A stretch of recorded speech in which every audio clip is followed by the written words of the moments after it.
12 rejected songs that became massive hits. Anyway, record executives shape careers with a single decision.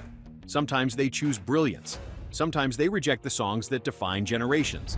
These are 12 rejected songs that became massive hits anyway. Number 12, Bohemian Rhapsody.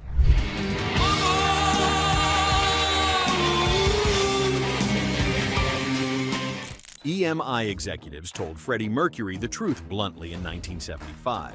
6 minutes was too long for radio. No station would play it.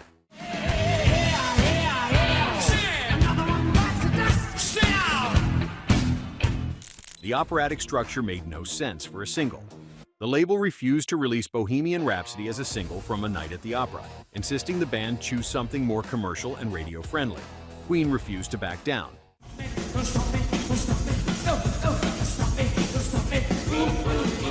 DJ Kenny Everett played it 14 times in 2 days on his show after Freddie gave him an advance copy. We will rock you. Fan demand exploded. EMI reluctantly released the single. It hit number 1 in the UK for 9 weeks, reached number 9 in the US, and became one of the best-selling singles of all time with over 6 million copies sold.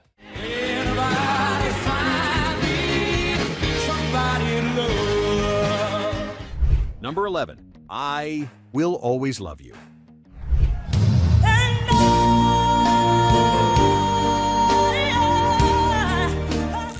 Dolly Parton wrote and recorded the country ballad in 1974, taking it to number 1 on the country charts.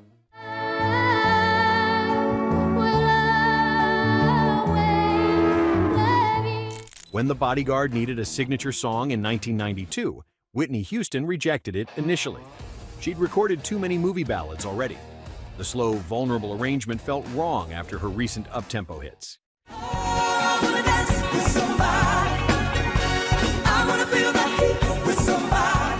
Her label, Arista, and producer Clive Davis had to convince her the song matched her voice perfectly.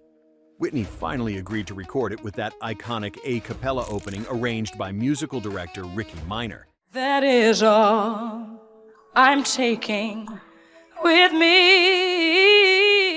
The single spent 14 weeks at number 1 on the Billboard Hot 100, the longest run by a solo female artist at that time.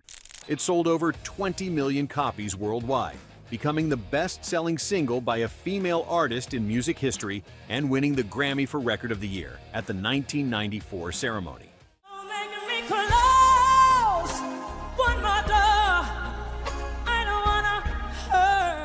Number 10, My Heart Will Go On.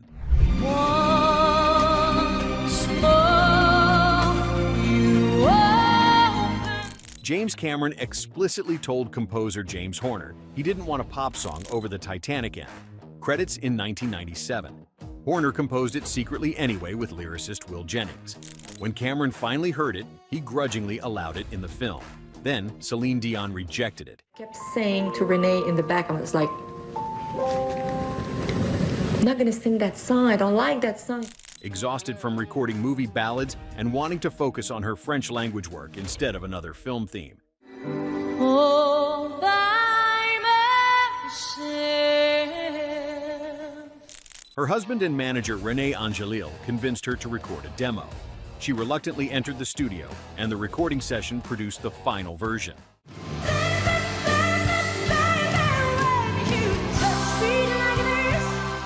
The song hit number 1 in 18 countries, spent 2 weeks at number 1 in the US, won the Academy Award for Best Original Song and 4 Grammys, and sold over 18 million copies worldwide, becoming one of the best-selling singles ever.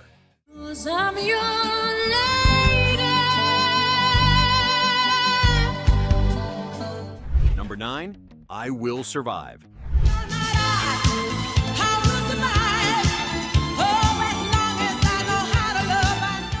Casablanca Records released I Will Survive as the B-side to Substitute in 1978.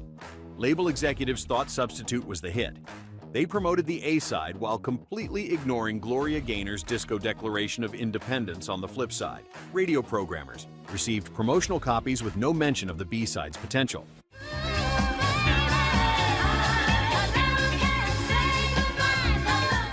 DJs started flipping the record after club audiences demanded the B-side. Within weeks, I Will Survive dominated dance floors and radio playlists. It hit #1 on the Billboard Hot 100 in March 1979, sold over 14 million copies worldwide. I am what I am. Won the Grammy for Best Disco Recording, and became an anthem that transcended disco to become a cultural touchstone for empowerment and resilience. Let me know, let me know. I am right. Before we continue, which rejection story surprised you most so far? Ever have a favorite song that almost never happened? Drop a comment and let us know where you're watching from.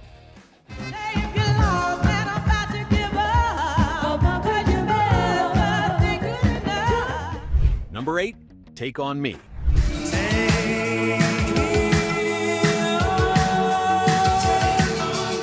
Warner Bros. Rejected the first version of Take On Me in 1984.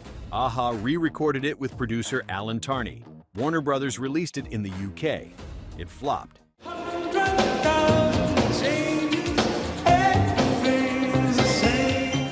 The label released a remixed version 6 months later. It flopped again.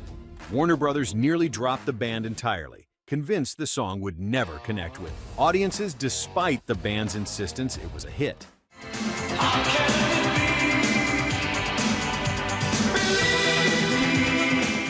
Director Steve Barron created the innovative pencil sketch animation video for MTV in 1985.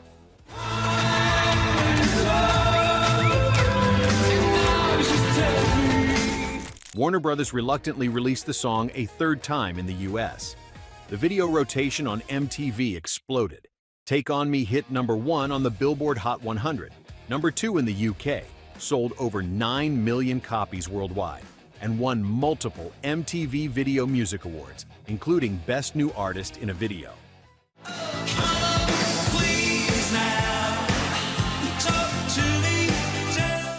Number 7, I Heard It Through the Grapevine.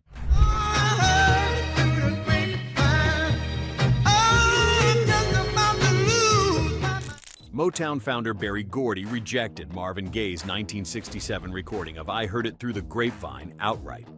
Too dark, too slow, too long at over 3 minutes.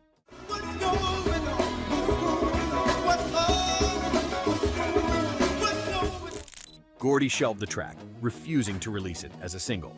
He chose Gladys Knight and the Pips' up-tempo version instead, which hit #2 in late 1967, proving the song had hit potential, but not with Marvin's approach.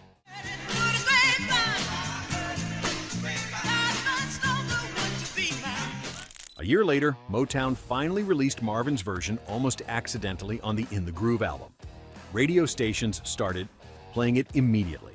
Giving yourself to me can never be wrong if the love is true.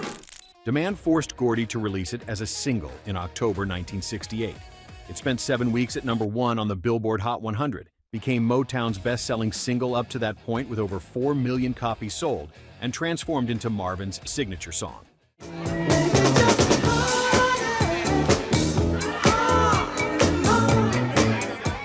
Number 6, Nothing Compares to You.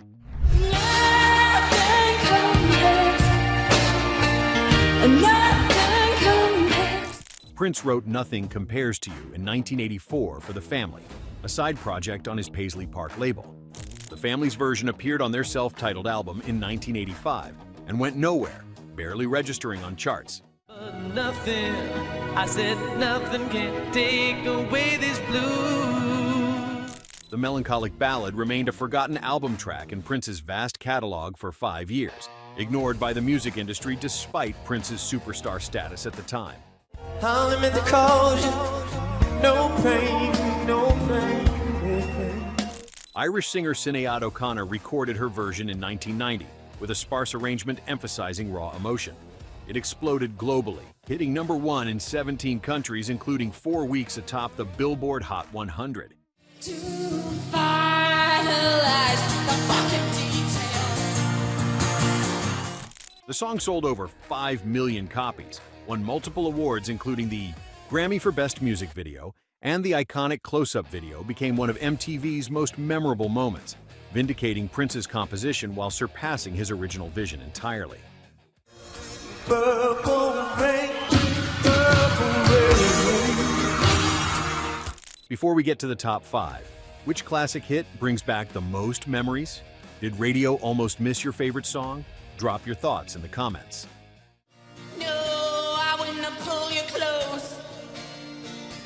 I wouldn't have screamed, no, I can't. Number 5, Don't You Forget About Me.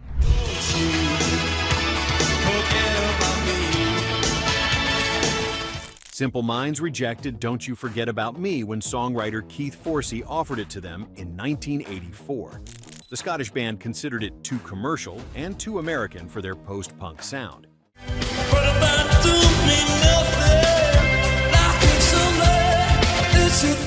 They'd built their reputation on albums like New Gold Dream, and this felt like selling out. Their label A&M Records and management pressured them relentlessly to record it for the Breakfast Club soundtrack after director John Hughes specifically requested Simple Minds. Somewhere in summer. The band recorded it reluctantly in 1985, refusing to include it on their studio albums initially.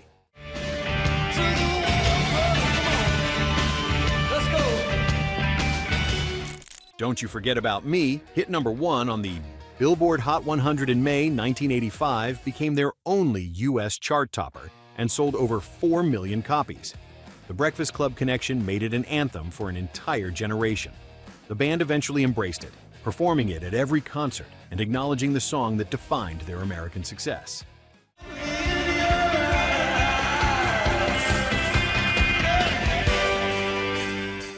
Number 4, Satisfaction.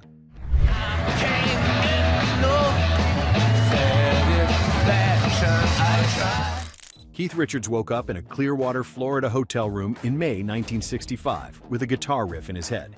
He recorded it half asleep on a cassette player and went back to sleep. It was you and me. So let me please introduce myself. When Mick Jagger heard the rough demo, he hated it. Too raw, too unfinished, not single material. Jagger wanted to record more songs before considering it. You make it grow and cry. You make it grow and cry. Manager Andrew Loog Oldham overruled him, insisting they record and release it immediately. The Rolling Stones reluctantly recorded Satisfaction at Chess Studios in Chicago. Released in June 1965, it hit number 1 on the Billboard Hot 100 for 4 weeks, topped charts in multiple countries, and sold over 2 million copies initially.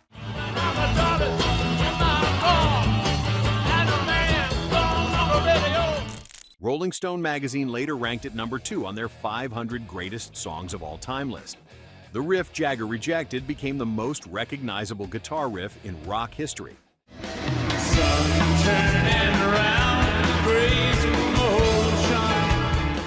Number 3, At This Moment. How could I hurt you, darling? Billy Vera wrote At This Moment in 1981 about a painful breakup. Alpha Records released it as a single. It flopped completely, reaching only number 79 on the Billboard Hot 100 before disappearing.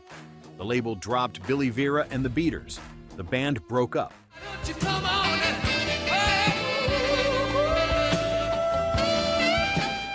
The song seemed destined for the bargain bins and forgotten album cut status. Then Family Ties used it in a 1985 episode during an emotional breakup scene between Alex and Ellen. NBC received over 20,000 calls asking about the song.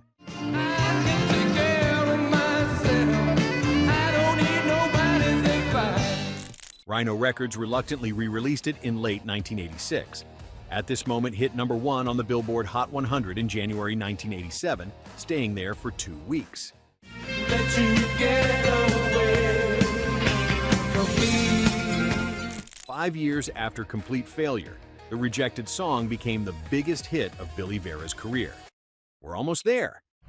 Which song on this list is still in your playlist? Have these classics stood the test of time for you? Let us know in the comments. I don't want to be missing you. Number 2, Maggie May. Late September and I really should be back at school. Mercury Records released Maggie May as the B-side to Reason to Believe in 1971. Label executives chose Reason to Believe as the A-side single from Every Picture Tells a Story, convinced Rod Stewart's cover of the Tim Hardin folk song would become the hit.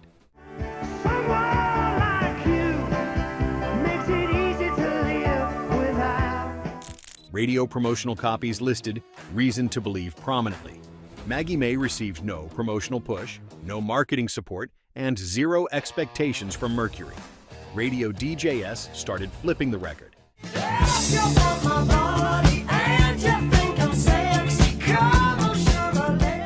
Maggie May's acoustic guitar opening and Rod's raspy vocals about an older woman seducing a young man connected with audiences immediately.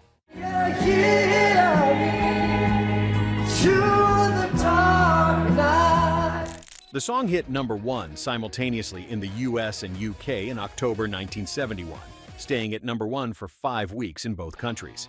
It sold over 2 million copies, became Rod Stewart's signature song, and transformed him from Faces frontman into solo superstar, all despite being the rejected B-side.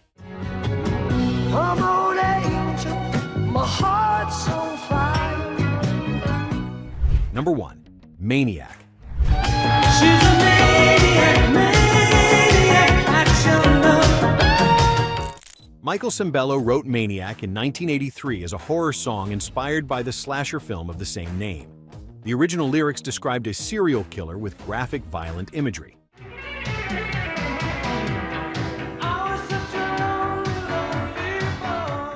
Paramount Pictures rejected it immediately for the Flashdance soundtrack. Too dark, too disturbing, completely wrong for a dance movie about a welder pursuing her dreams.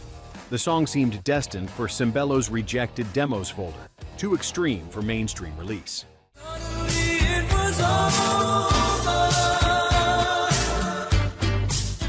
Producer Phil Ramone heard potential beneath the horror. Sembello rewrote the lyrics completely, transforming the homicidal maniac into a passionate dancer. Paramount reluctantly included it in Flashdance. Maniac hit #1 on the Billboard Hot 100 in September 1983, spent 2 weeks at the top, sold over 1 million copies, earned an Academy Award nomination, and became one of the defining songs of the 80s. The rejected serial killer anthem became a celebration of artistic obsession instead, proving rejection sometimes births reinvention.